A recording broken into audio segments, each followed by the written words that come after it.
Where was Jesus during the 3 days they called his descent into the place of the dead?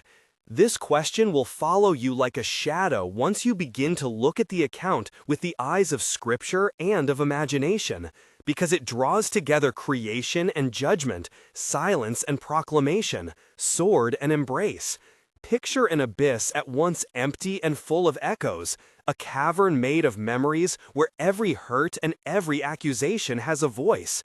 Above that cavern, the throne remains, light pouring outward from a presence that sustains the stars. Below it, a court of lost reasons murmurs for an audience. In the gap between throne and tomb, two figures cast the longest of shadows, the judge who becomes the advocate, and the accuser who would never cease to speak against God's workmanship. As the psalmist said, the Lord sent redemption to his people, Psalm 111, in the rejoicing of a deliverance that begins in silence and ends in a voice. What you are about to hear will change the way you imagine God's movement through suffering and victory, and will give you a clearer place to set your own sorrows before the one who sustains all things by the word of his power, Hebrews 1:3. Keep your ears open and your heart ready, because this is not merely a theological exercise. This is an invitation to find where Jesus is in the hour of your deepest night. The first thing the Scriptures insist upon is that Jesus is the Word, the agent of creation and the sustainer of the cosmos, John 1:3, Colossians 1:16, Hebrews 1:3. He is not a bystander eked into a tragic scene. He is the one by whom the world came into being and by whom it is kept. Imagine the voice by which the firmament was spoken into place, a voice like thunder and like music at once. Sense the cool of the first morning, the salt air of a newly formed sea, the smell of rain on dust, and the electric charge in the sky before the first lightning. Hear the choir of angels opening a hymn so vast that galaxies seem to be notes. In these textures, the word carried weight and intention.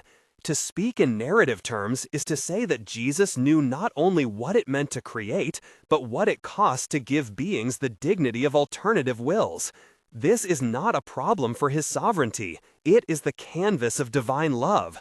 Freedom to choose produces the possibility of love and also the possibility of refusal. The theological claim at the center of the tale of 3 days is that the same word who said, "Let there be," could enter the place of brokenness without renouncing his authority, while choosing to meet the damaged with solidarity.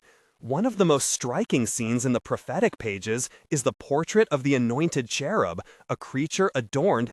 Picture jewels embedded in garments, the glint of beryl and onyx, the warmth of a presence walking among the stones of light, a figure whose voice once aligned with praise. Sense the textures of those stones underfoot, the slight burn of radiance on the skin of the throng, the scent of incense like a memory of home. Yet that image contains an irony too sharp to ignore. The one made glorious became the source of his own undoing.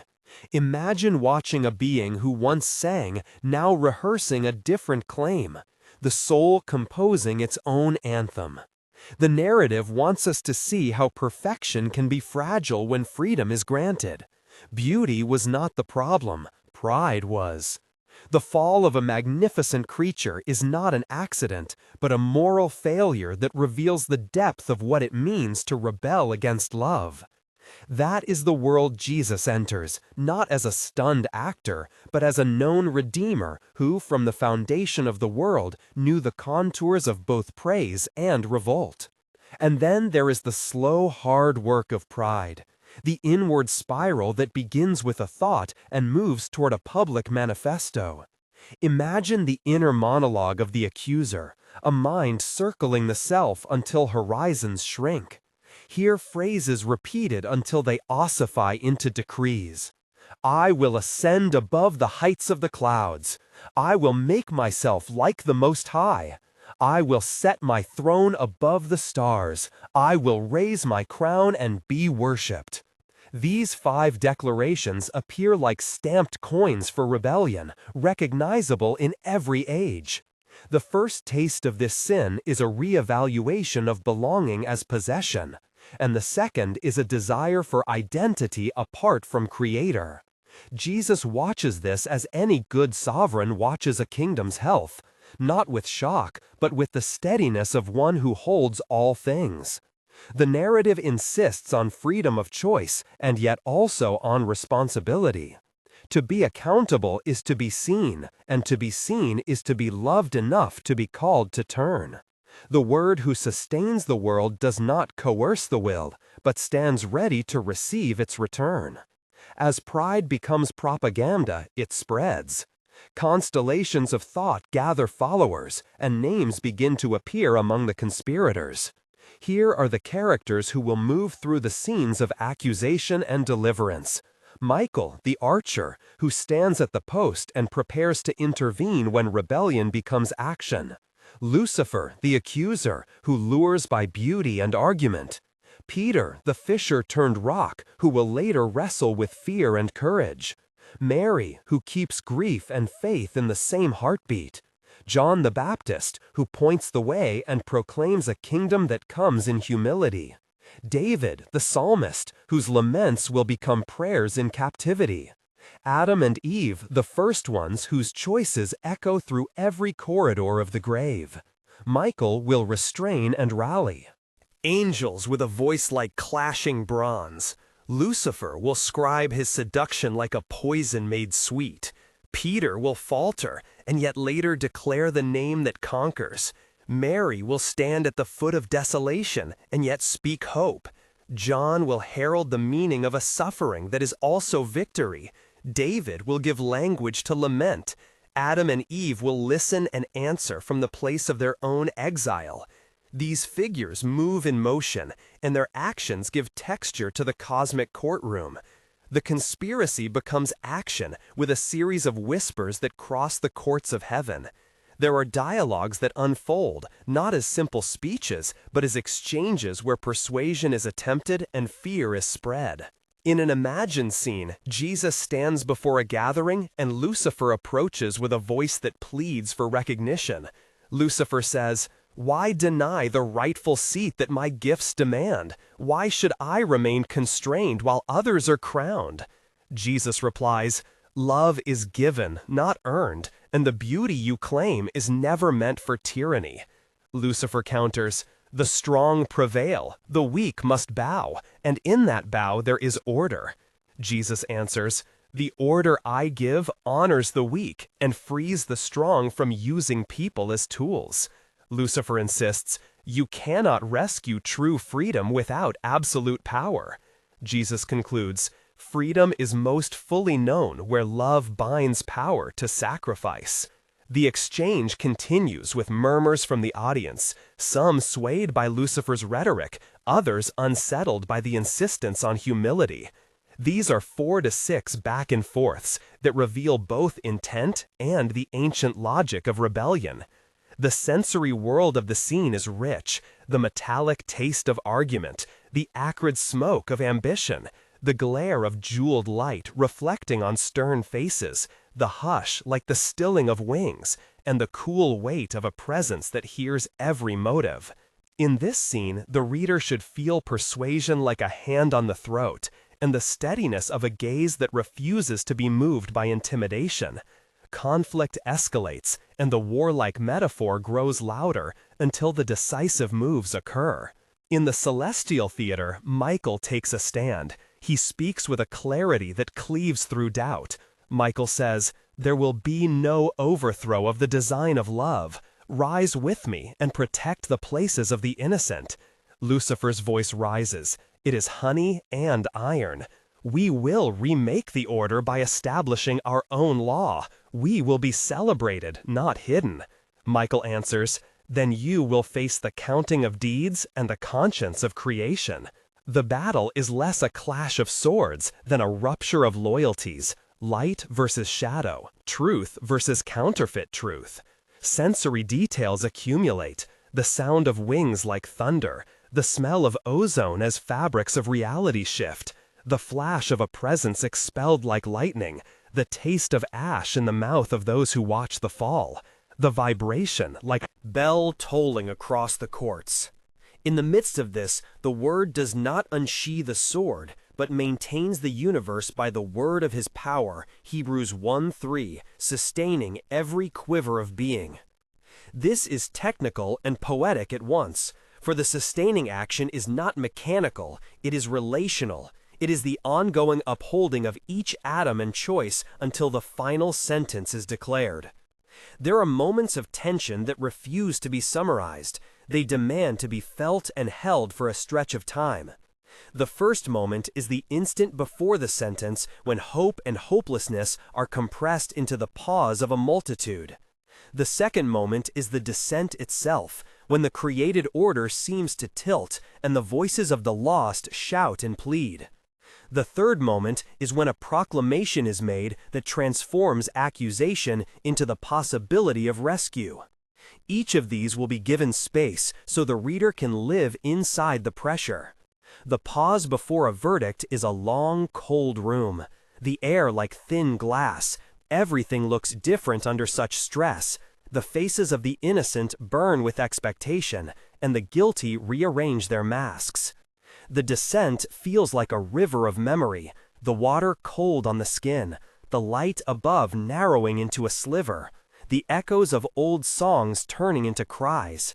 The proclamation rings like a trumpet in a tomb, the sound not breaking the stone, but softening it from within, turning hardness into something receptive. These tensional paragraphs stretch the pace and invite the heart to acknowledge that in the darkest moments, the hand of God is still at work.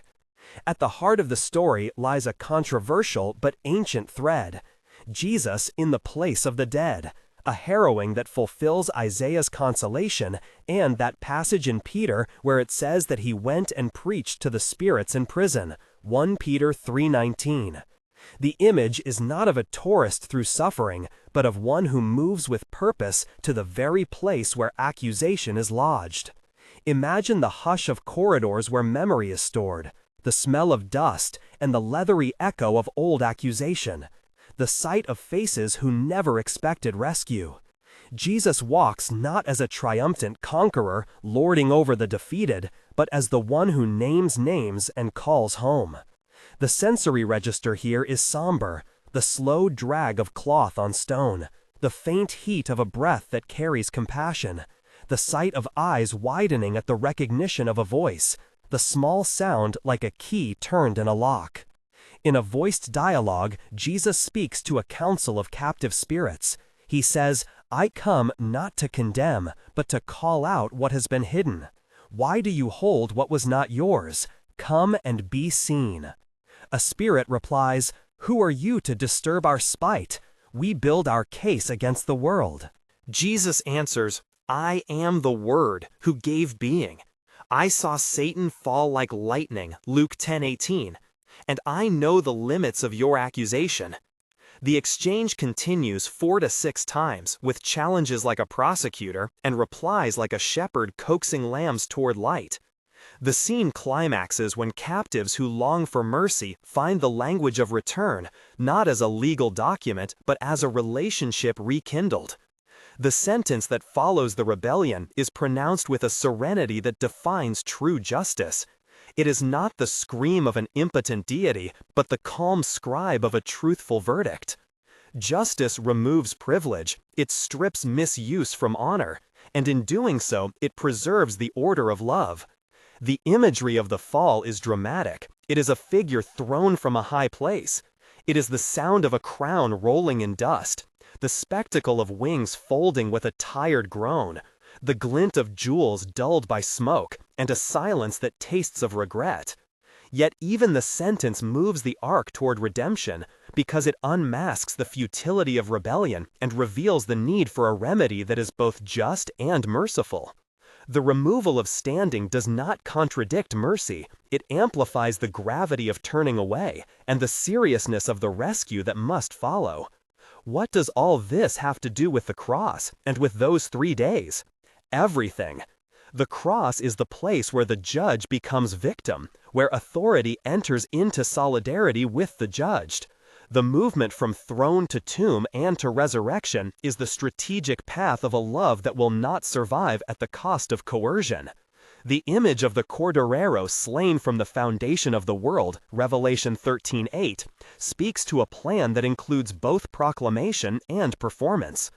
On the cross, the Word who created the victims of history aligns himself with them, bearing the charge of sin in silence so that the charge could be lifted. In this story, the 3 days are not a strange judicial loop, but the hinge by which death's accusations are confronted and unmade. The victory is not merely that a legal sentence is reversed. It is that the one who sustains all things by his word reaches into the place of complaint and says, "I have taken this upon myself." There are practical moments inside this cosmic account that feel very human and technical at the same time. Consider the procedure by which proclamation becomes effectual. First, there is presence. The word enters the space. Second, there is naming injustice. The truth of what failed is spoken aloud.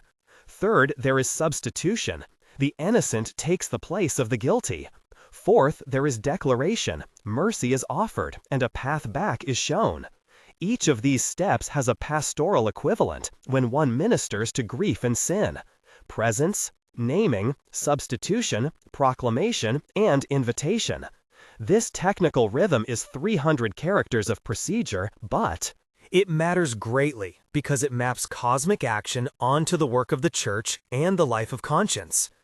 The narrative continues to expand the stakes by naming how ordinary people see this drama echoed in their lives. Imagine Peter in a room 3 years later remembering his own denial and the look Jesus gave him, the look that both wounded and restored. He will later speak with a voice that testifies to the reality of forgiveness. Mary will carry the smell of death and the scent of resurrection together, as if spices are mixed in an everlasting jar. John the Baptist will understand how his call to humility was not a stepping aside, but a preparation for the one who would descend to the depths. David will sing laments that become the language of those who wait for rescue. Adam and Eve will be present in memory, acknowledging that what began with them finds its healing in the one who returns. These characters act and speak in vignettes that add concrete human repercussion to the cosmic plot.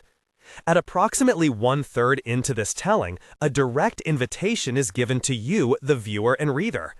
If this question hits something inside you, if the mystery of Christ's movement into the place of death stirs your longing, write in the comments the words, "I want to understand," or simply write mercy or redemption. Your words help others see that they are not alone in grappling with these great themes, and they guide future conversations that we will have together. If you prefer other simple phrases, you may write, "I believe Jesus sustains," or "I need prayer." Your comment becomes a small declaration that the story of cosmic triumph touches the map of your life. Now returning to the narrative, we will carry forward the threads of proclamation and effect so that the contours of the 3 days become clearer. There are at least 3 sustained moments of tension that require further dwelling. The first is the night of the garden, remembered in the new key of the tomb. The betrayal of trust sounds again, and the memory of a kiss that opens the way to suffering rings in the mind like a bell. The second tension is the silence of the tomb. The world seems to hold its breath. The skies darken and the elements pause, as if nature itself awaits the verdict. The third is the moment of the first proclaiming voice after the culmination, the cry that breaks silence and converts death's last boast into a promise. Each of these sections is a parable for seasons in your life where suspense becomes a teacher and endurance a kind of sacrament. After the grave becomes a theater for proclamation, there comes a reconciliation that ripples through time. The harrowing does not make God less severe about sin, but it makes him more determined to rescue and restore. The theology of those 3 days teaches that judgment does not cancel love, and love does not negate justice. They are woven together into a single economy, where the cross is the method by which both standards are met. This paradox is the core of the gospel, and it provides grounds for hope for anyone who has been held captive by shame, accusation, or fear. The epilogue unfolds in 3 temporal moments that stretch the implications of the 3 days into history and into your heart. First moment, in the immediate aftermath, the disciples grapple with memory and fear, and finally with a revelation of presence. The room where they hide is thick with locked doors and trembling breath, the smell of sweat and fear, the quiet of hearts that must learn to listen again. Peter remembers his failure, and then he hears the voice of forgiveness, and it rearranges his courage, so that he will speak later at Pentecost with authority earned by vulnerability. Mary touches the linen, and remembers a love that would not be contained, and she becomes the first witness of a hope that refuses to be hidden. The physical world registers new light, even in its textures. The stone positions itself differently, the air tastes sweeter, the sky seems less heavy. Second moment, in the long memory of the church, the harrowing of the place of the dead becomes a resource for preaching to the marginalized and to those who have been told they cannot be loved. Preachers trace the arc from tomb to throne and name that in every era the word meets the depths. Communities adopt rituals of remembrance and of burial, saying aloud that no one is beyond the reach of mercy. Theological students argue about metaphors and historians comb texts for echoes. Yet the center holds, that the cross engaged the worst accusations and made them unable to finally condemn. Third moment, in personal application, centuries later, the promises of those 3 days arrive at the bedside of the grieving. The hand that sustained universes rests lightly on a fevered forehead. The proclamation that once rang through a cavern now becomes the announcement at a funeral or beside a hospital bed. You hear it as a whisper, that your story is not over. This epilogue totals a reflection that connects cosmic to intimate and invites a life response. As the narrative closes, the practical implications remain simple and profound. Where is Jesus in your life? In the places you call death, where accusations are lodged, where memory tortures, and where shame sits down as if it owns a chair. He is present not as a distant judge, but as the one who took the shame upon himself. The call is to recognize that the very motion that moved him from throne to tomb is available to you as invitation to turn. If you want to declare a step toward that turn, comment reconciliation or write I accept, and a community will stand with you. Subscribe to continue receiving stories that join Scripture to life, and that help you see how the cosmic court becomes a pastor for the soul. Remember the final truth that wraps this whole account. Jesus did not come to remain in the place of death, he came to enter it and to pull it open from within, so that the sound of his voice would be the first and last word. The throne remained occupied, and from the silence of the tomb came a proclamation that no rebel and no accusation could finally annul.